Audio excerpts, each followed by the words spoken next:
look at what's happening here. This is clearly a cathedral of industry. Scales such as Battersea Power Station, St Paul's Cathedral, similar.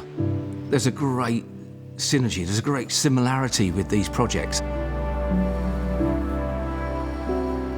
This is my first arrival here at Battersea Power Station, this amazing Lucas project, and I have to say, I am completely blown away.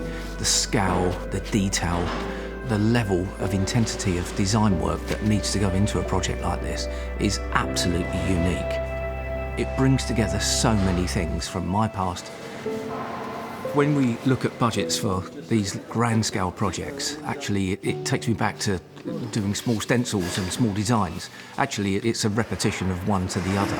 We need to look at things globally, we need to look at things in a grand scale, but actually from the small sums, as long as you don't make the mistakes at the small sums and the small calculations, you're not normally going to make them at the large one.